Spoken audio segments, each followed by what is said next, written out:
आइए दोस्तों, एक नए वीडियो में आप सभी का स्वागत है। और ये क्लास 12 चैप्टर है हम लोग का कंटिन्यूटी एंड डिफरेंशिएबिलिटी। एक्सरसाइज है 5.1, क्वेश्चन नंबर है 19। ये बहुत ही इम्पॉर्टेंट क्वेश्चंस है, ठीक है। क्वेश्चन क्या है कि so that the function defined by g x minus greatest integer of x is discontinuous at all integral point। ठीक है, ऑल इंटीग्रल पॉइंट पे ये फंक्शन है ये डिसकंटिन्यूअस होगा। इसको हम लोग कैसे चेक करेंगे? इंपॉर्टेंट इन द सेंस ये है कि इसमें यहाँ पे जो ये लिखा हुआ है इस तरह का, ये है ग्रेटेस्ट इंटीजर फंक्शन, ये है ग्रेटेस्ट इंटीजर फंक्शन, ठीक है। और ग्रेटेस्ट इंटीजर फंक्शन में क्या होता है, जैसे फॉर एग्जांपल अगर ये 2 है तो इसका वैल्यू 2 ही आएगा, क्योंकि यहाँ पे जो रिजल्ट आएगा ये हमेशा क्या होगा, इसके इक्वल टू हो सकता है या इससे छोटा होगा, लेकिन यहाँ जो भी मिलेगा वो इंटीजर होगा। जैसे और एक लेते हैं, जैसे 1.999 अगर है तो that equal to we can write 1, क्योंकि according to definition of greatest integer function either the value of this will be equal to और लेस देन, इक्वल टू होगा या लेस देन होगा, बट ऑलवेज यहाँ क्या मिलेगा, इंटीजर होगा। तो ये इंटीजर नहीं है, अगर इससे छोटा लेंगे तो 1 इंटीजर होगा, ठीक है। तो इसको कैसे हम लोग बनाएंगे, ठीक है ना। देखिए इसमें क्या किया है, let c be an integer, c एक कोई इंटीजर है, सी कोई जब एक इंटीजर है तो पहले हम लोग मेन ये है इसको चेक करते हैं, ठीक है। सी कोई इंटीजर है, उसमें एक very very small positive quantity अगर माइनस कर देते हैं, ठीक है, तो ये क्या हो जाएगा, सी माइनस 1 आ जाएगा। कैसे आएगा देखिए ध्यान से इसको समझिए ना। जैसे c एक कोई भी क्वांटिटी है, मान लीजिए ये क्वांटिटी मान लीजिए 2 है, ठीक है। 2 में अगर हम 0.9999 बहुत very very small positive quantity अगर माइनस कर देंगे तो क्या आएगा, बहुत स्मॉल पॉजिटिव क्वांटिटी माइनस कर रहे हैं तो यहाँ जो भी वैल्यू आएगा वो 2 से छोटा आएगा, यानी 1 पॉइंट समथिंग आएगा इधर, ठीक है। जब ये 1 पॉइंट समथिंग आएगा और ये एक इंटीजर होना चाहिए और c एक इंटीजर है तो उसके लेफ्ट में क्या मिलेगा, हम लोग को c माइनस 1 ही मिलेगा, एक छोटा इंटीजर, ठीक है। दूसरा है कि c प्लस h, अगर एक इंटीजर में very very small positive quantity add कर देंगे, ठीक है, तो उस केस में हम लोग को मिलेगा c।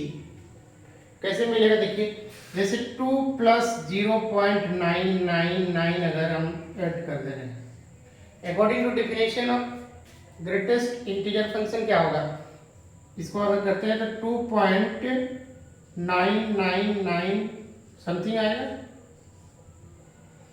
अब इसका वैल्यू कितना होगा, ऑब्वियसली इसका वैल्यू 2 आएगा, क्योंकि according to definition of greatest integer function either equal to और लेस देन, तो इससे छोटा क्या मिलेगा, 2 मिलेगा, ठीक है।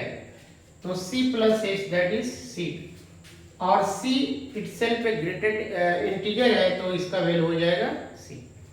अब देखिए एट पॉइंट c पे चेक करते हैं, तो लेफ्ट हैंड लिमिट पहले निकालेंगे, तो limit x tends to c negative gx that equal to limit x tends to c negative, और gx इक्वल टू ये है x minus greatest integer function, ठीक है, दैट इक्वल टू लिमिट। अब देखिए लिमिट हम लोग लेफ्ट हैंड लिमिट जब निकालते हैं तो उसको कैसे चेंज करते हैं, ठीक है।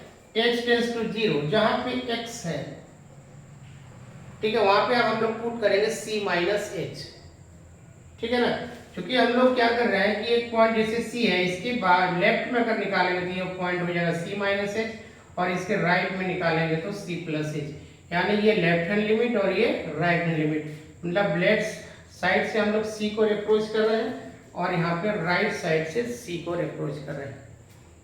तो देखिए यहाँ पे क्या है, x की जगह c माइनस h माइनस और ये greatest integer function c minus h, limit h tends to 0 c minus H.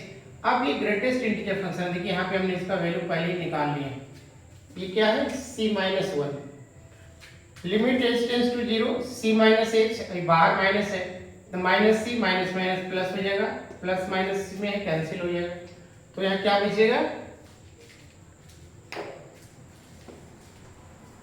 यहाँ बच जाएगा अब माइनस एच प्लस वन। ठीक है, अब लिमिट अप्लाई कर देंगे, h टेंस टू 0 है तो ये 0 हो जाएगा तो 1 बच जाएगा, ये निकल गया हम लोग का क्या लेफ्ट हैंड लिमिट। अब इसमें फिर हम लोग राइट हैंड लिमिट निकालते हैं। ठीक है, अब देखिए राइट हैंड लिमिट निकालेंगे,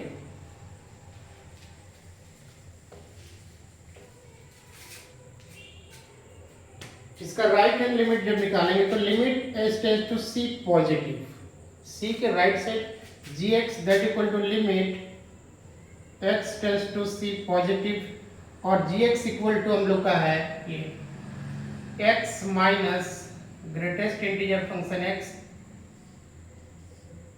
that equal to limit h tends to 0।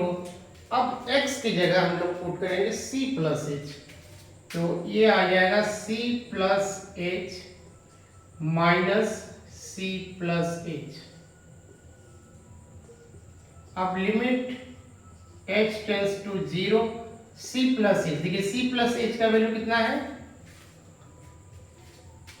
c plus h, ये ग्रेटेस्ट इंटीजर में है c plus h that is c, तो ये हो जाएगा minus c, plus minus cancel.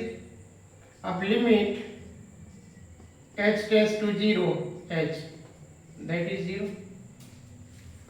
यानी लेफ्ट हैंड लिमिट हम लोग का आया था कितना 1 और राइट हैंड लिमिट आ गया 0। अब वैल्यू ऑफ द फंक्शन निकाल लेते हैं। ठीक है, अब देखिए वैल्यू ऑफ द फंक्शन यहीं पे निकाल लेते हैं हम, वैल्यू ऑफ द फंक्शन यानी gx इक्वल टू है x minus greatest integer function, तो c अगर करेंगे तो c माइनस यहाँ पर भी c, तो ये कितना आ जाएगा c माइनस, अब देखिए उसका वैल्यू है कितना c, यानी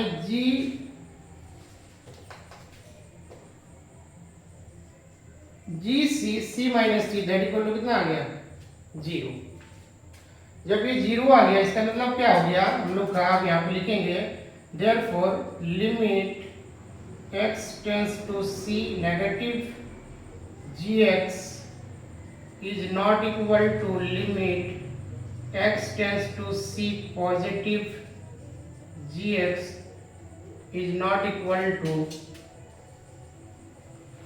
gc, यानी left hand limit is not equal to right hand limit and not equal to value of the function, hence we can say that the function is not continuous। ठीक है, तो इससे क्या हो गया, फंक्शन क्या है नॉट कंटिन्यूअस है एट एनी इंटीजर, कोई भी इंटीजर पे ये फंक्शन कंटिन्यूअस नहीं है, दैट मींस क्या हो गया the function is discontinuous at all integral point. ठीक है, आई होप ये समझ में आया होगा। ठीक है, चलिए आज के लिए इतना ही, लेकिन जाते जाते आप लोग लाइक करना भूल जाते हैं, लाइक करेंगे और कमेंट करके बताएंगे कि समझ में आ रहा है या नहीं आ रहा है। ठीक है, चलिए thank you, have a nice day.